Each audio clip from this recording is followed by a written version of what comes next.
Mo kí wa ní gbogbo ibi tí ẹ bá ti ní àǹfààní láti máa wo ètò Èmi Ẹwà Òrìṣà ni mí tí gbogbo ayé mọ̀ sí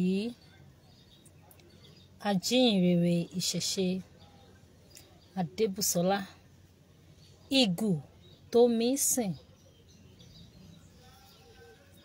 A dúpẹ́ lọ́wọ́ Olódùmarè tó mú a rí ọjọ́ tòní. Mo ní kí n ya sáré ṣe láìvù yìí nítorí nǹkan tí ó ń lọ lọ́wọ́ lórí afẹ́fẹ́ nípa arákùnrin wa oníṣẹ̀ṣe wa Balógun tìlú Ìsẹ́yìn. Balógun ìlú Ìsẹ́yìn. Wọ́n ní DSS mú Balógun ìlú Ìsẹ́yìn. Wọ́n ní bí a ṣe ń rí gbọ́ láti àná wípé àwọn DSS wọ́n ti àrẹ́sì Balógun ìlú Ìsẹ́yìn. Kí ni nǹkan tó fa àrẹ́sì Balógun ìlú Ìsẹ́yìn? Wọ́n ní ó jó Quran. Wọ́n ní torí ó jó Kùránì. Ẹ̀yin èèyàn mi ẹ má bínú, inú mọ́tò ni mo wà, mú ní kí n sọ sí ọ̀rọ̀ yìí ni. Wọ́n ní Balógun jó Quran. Àwọn Mùsùlùmí wọ́n wá lọ arrest fún pé ó jó Quran. Nínú ìwádìí tèmi ṣe, mo rí wípé ẹ jẹ́ bá mi pín ètò ibẹ̀ ṣe ń wọlé, ẹ̀yin ìyá mi, ẹ̀yin bàbá mi káàbọ̀ sórí ètò. Ẹ bá mi tẹ love and like, ẹ dẹ̀ bá mi share ètò yìí. Mo rí wípé argument ló lead sí ìsun Quran yìí. It was not intentional act. Wípé ó dìdí wò pé ó dáa kóun sun Quran òun. Àwọn àfà wọ́n máa ń wọ TikTok, àwọn oníṣẹ̀ṣe. Lọ́jọ́ náà nìkan nínú àwọn àfà wọ TikTok ẹ̀ torí wọ́n máa ń gbé wọn sí òkè, ẹ mọ òkè bíi tí wọ́n ti máa ń discuss. Quran lè jó, Quran ò lè jó, Quran lè jó. Báwo lè ṣe máa ń ṣe báyìí? Ìwé lásán ni, kí ló dé tẹ́ máa ní kò lè jó? Ló bá bẹ́ná sí Quran ẹ̀ ló bá sùn. Lọ́rọ̀ kan ṣá, ó ti dèrò ọgbà DSS báyìí. Ṣé rí bí mo ṣe wà yìí? I don't support violence. Mi ò dẹ̀ kí n support ìwà tí ò bá bá àwùjọ mu. Lótìtọ́ ẹnìkan ti ṣe rí tí ó dẹ̀ jẹ́ pé a mọ ìhà tí àwọn Mùsùlùmí kọ sí ìwà yẹn, bó tiẹ̀ jẹ́ pé ọ̀pọ̀lọpọ̀ ló ti sun ẹ̀kún eégún tá a ní fídíò ẹ̀ online tí wọ́n ti sun ẹ̀kún eégún tí ò dẹ̀ sí oníṣẹ̀ṣe tó arrest wọn. Bọ̀ nítorí pé a ti mọ àwọn Mùsùlùmí gẹ́gẹ́ bí oníjàgídíjàgan, they are not peace loving people. Wọ́n ṣàkọ̀fẹ́ ìdàrúdàpọ̀. Mo wá rí pé ìrìn àjò yìí wọ́n fẹ́ fi distract àwa oníṣẹ̀ṣe kọ̀ọ̀kan tá à ń sọ̀rọ̀ ni. Ẹ túbọ̀ máa tú Quran wọn. MS bàbá, ẹ continue láti máa tú Quran wọn. Ẹ túbọ̀ máa tú àṣírí ànábì. Ẹ gbọ́dọ̀ stop láti máa tú àṣírí wọn. Ẹ gbọ́dọ̀ ṣe kí ni? Ẹ gbọ́dọ̀ stop láti máa mú ẹ̀rí bí ànábì ṣe jí pátá, bí ànábì ṣe jalè, bí gbogbo ìwà tí ànábì wù. A máa ṣe débẹ̀ fún yín pé tẹ́ ẹ bá fẹ́ jẹ́ eléyìí kẹ́ ẹ jẹ́ ní ọgbà DSS. Balógun tẹ́ ẹ gbé yìí ẹ fi wá sí under pressure kò yé yín tẹ́ ẹ bá fẹ́ jẹ́ lọ́gbà DSS ẹ lọ jẹ́ ń bẹ̀. Gbogbo ẹ̀yin tẹ́ ń ṣe ètò tẹ́ ń gbé Kùránì jáde pẹ̀lú ìtumọ̀ Yorùbá kókó ọbẹ̀ ni pé ẹ má parọ́, ẹ má parọ́ bó ṣe wà nínú Kùránì yẹn ẹ máa gbé jáde bẹ́ẹ̀ ní Yorùbá káàdẹ̀ má ka bá a ṣe ń gbọ́. Ẹ̀yin tẹ́ ń kọrin ẹ má stop, ẹ bẹ̀rẹ̀ sí ní kọ orin yín torí wọ́n ti wá ọgbọ́n lọ́tún lọ́sì ọ̀nà wo làwọn lè gbà láti fi pa ìṣẹ̀ṣe lẹ́nu mọ́. Òun ló ṣe wò ó pé ṣebí wọ́n mọ̀ pé wọ́n jọ ágíù débẹ̀ ló fi sun Quran. Òun ló ṣe mọ̀ pé káwọn gbé ìgbà táwọn bá gbé àwọn á distract ẹ oníṣẹ̀ṣe ìyẹn bá ṣe máa lọ gbà yẹn tá máa bẹ̀bẹ̀ òun ládé máa wá àní ráyè tú Quran ní fún mọ́. Irọ́ lẹ pa. Tẹ́ ẹ bá fẹ́ jẹ balógun lọ́gbà DSS ẹ lọ pa kẹ́ jẹ́ kò yé yín ẹ lọ jẹ́ kódà tẹ́ bá rò pé bóyá a máa kóra wa jọ àwa máa pò yín court ẹ̀yin ló máa sú ẹ̀yin ló máa sú àìṣòdodo kékeré àìṣòdodo ni. So nǹkan tẹ́ fẹ́ ṣe tó bá jẹ́ pé DSS wà fún Nàìjíríà wọ́n wà fún mẹ̀kúnnù wọ́n wà fún gbogbo wa nílẹ̀ Nàìjíríà yìí. Arákùnrin tí mo gbé picture ẹ̀ sí ojú fóònù mi yìí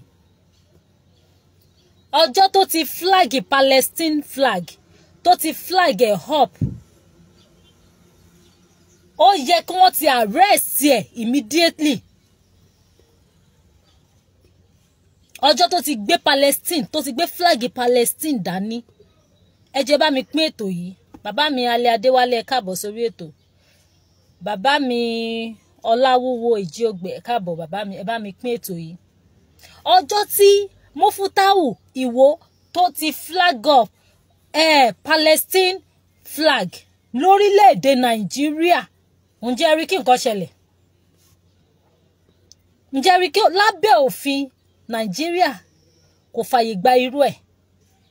Ó wá ṣe kinní yẹn nìyẹn kò ń ṣòun nìkan ó wá kó àwọn èèyàn jọ wọ́n wá pọ̀ gbogbo wọn náà rí jàtìjàtì wọ́n rí jákujàku wọ́n wá tún rìn lórí ilẹ̀ Nàìjíríà pẹ̀lú flagi Palestine kò mà sí kankan tó ṣe.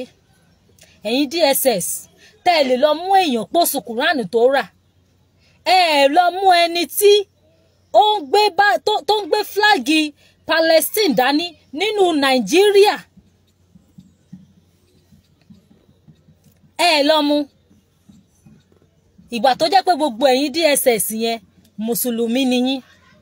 So nǹkan tó tẹ̀ ń jẹ́ ká máa rí ni pé ẹ̀yin gangan fún ara yín DSS ẹ̀ ń jàjà ẹ̀sìn torí tí ẹ̀ bá kí ń jàjà ẹ̀sìn ni ìgbà tí wọ́n lọ mú yín pé tọ́níkẹ́ lọ mú ẹni DSS ọlọ́pàá ò lọ mú ẹni tí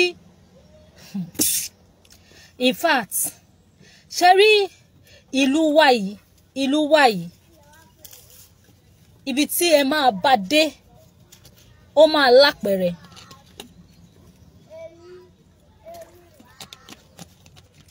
Àti mọ bó ṣe ń lọ báyìí.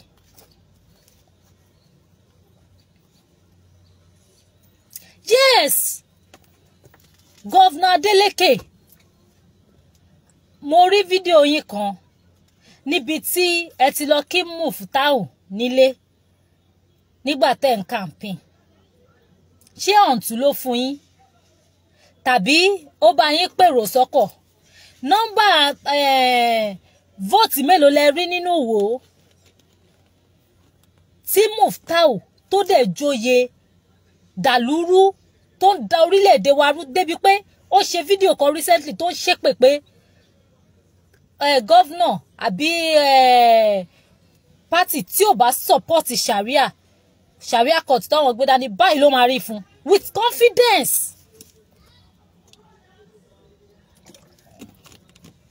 With confidence. Rí nǹkan kan ṣe sí Governor Adeleke, you are one of the governor tó jẹ́ pé we love, we cherish, we see you as a father. But ẹ ń jẹ ojú wa. Ẹ ń jẹ ojú wa nígbà tí ò bá yẹ kí ẹ ṣe òtítọ́. Nígbà tí ó bá yẹ kí ẹ ṣe òtítọ́ tẹ́ ẹ ṣe òtítọ́, ẹ ń jẹ ojú wa. We are losing it in you. We are losing it totally. The dignity, the respect, the love, everything. Kò sí nǹkan tó bá implies sí Muslim tí ò gbọ́dọ̀ implies sí oníṣẹ̀ṣe. Now, àwọn ọlọ́pàá tí wọ́n wà ní tó jẹ́ pé àwọn ní grassroots tí wọ́n súnmọ́ àwa èèyàn, wọn ò lè lọ make arrest ọmọkùnrin yẹn. Àwọn DSS lẹ́ni kó lọ arrest ẹ̀ ń lo ọwọ́ agbára. Ẹ̀ ń wò pé kí ló fẹ́ ṣe. Ṣé rí èmi o, ní tèmi ẹwà òrìṣà ni mí. Tẹ́ ẹ bá fẹ́ jẹ bọ̀bọ́ tẹ́ ẹ mú sọ́dọ̀ yẹn, kẹ́ ẹ sún kẹ́ ẹ jẹ. Tẹ́ bá fẹ́ jẹ, kẹ́ ẹ sún kẹ́ ẹ jẹ o, torí kò dí ẹnu àwa kù o. Kò ní káwa má sọ̀rọ̀. Tẹ́ bá rò pé bóyá tẹ́ ẹ bá ti bẹ́ ṣe ti mú sọ́dọ̀ yẹn, àwọn oníṣẹ̀ṣe wọ́n máa bẹ̀rẹ̀ sí ní sáré sí kàbàkàbà, wọ́n máa sáré sọ̀hún, wọ́n máa sáré síbí, wọ́n máa sáré sọ̀hún. Irun mọlẹ̀ mọ bó ṣe máa yọ ń bẹ̀ tó bá ti jẹ́ pé lórí òtítọ́.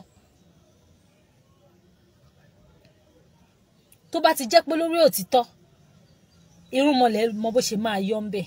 So ẹ̀yin DSS ẹ lè dìde kẹ́ ẹ sáré lọ arrest ẹni tó sun Quran. Iṣẹ́ ò ka yín lára. Ẹni tó sun Quran ẹ gbà níṣẹ́. Gbogbo nǹkan tó yẹ kẹ́ ẹ mójútó nílùú. Nígbà tí Mufutau yìí tó sọ pé àwọn tí ń train èèyàn, tó sọ pé àwọn ready láti jagun, tó sọ pé àwọn tí ń train àwọn èèyàn níbọn, fídíò ẹ̀ máa wà ń tà. Bẹ́ẹ̀ ṣe ń ṣọ́ internet, tẹ́ ẹ ṣọ́ TikTok, tẹ́ ẹ rí i pé èèyàn sun Quran, ẹ rí i pé èèyàn sọ pé òun kọ́ àwọn èèyàn ní bó ṣe máa yìnbọn. Ẹ rí i pé èèyàn sọ pé òun kọ́ àwọn èèyàn ní bó ṣe máa ṣe nǹkan tí ò tọ́ tó máa jagun ẹ̀sìn nínú ìlú wa. Ìlú tí ò ṣe mùsùlùmí nìkan. Ó tún wá pàṣí, ó tún wá bú ẹ̀yin gọ́vnà, ó bú gbogbo yín papọ̀ pé tẹ́ ẹ̀ bá fọwọ́ sí Sharia court táwọn gbélé yìí. Ó ní ẹ máa ṣorí burúkú ni. With confidence. Ṣé nítorí pé mùsùlùmí ni president? Ṣé nítorí pé mùsùlùmí ló pọ̀jù nínú ẹ̀yin tẹ́ ń ṣèlú? Tẹ́ ẹ̀ bá ti ẹ bẹ̀rù èèyàn, ẹ bẹ̀rù Ọlọ́run. Kò sí ẹ̀ṣẹ̀ tó tó ẹ̀ṣẹ̀ tí Mufutau tó wù nílùú Ìwó. Òun nìkan tí ò bá ṣe pé òun ló ń gba àbẹ̀tẹ́lẹ̀, ó ń gbowó lọ́wọ́ wọn ní Saudi tó ń campaign fún Palestine. Kí ló kàn wá pẹ̀lú Palestine? Nínú ẹ̀ṣẹ̀ ẹni tó fi owó ẹ̀ lọ ra Quran tó sún, àti ẹni tó gbé fúláàgì tó ń polówó ìlú mi nínú ìlú Nàìjíríà. Ta ló ṣẹ̀jù? In fact, mi believe pé ẹ kó sì máa rìn lórí ilẹ̀ látọjọ́ tó ti hùwà yẹn. Lẹ́yìn yẹn, màá ló ti ṣe fídíò oríṣiríṣi tó ti bú yín dáadáa. Ṣùgbọ́n ó dàbẹ́ nípa ẹ ti wẹ̀ sí lọ́wọ́.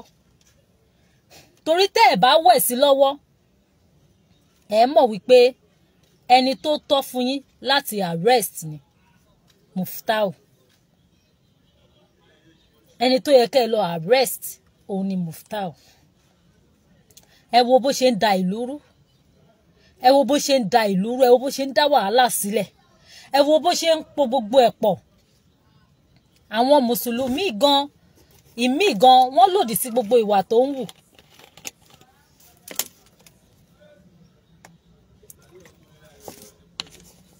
Àwọn mùsùlùmí ìmí wọ́n lòdì sí gbogbo ìwà tó ń wù. A máa jà ni, a máa jagun ni, a máa jọ fà ni.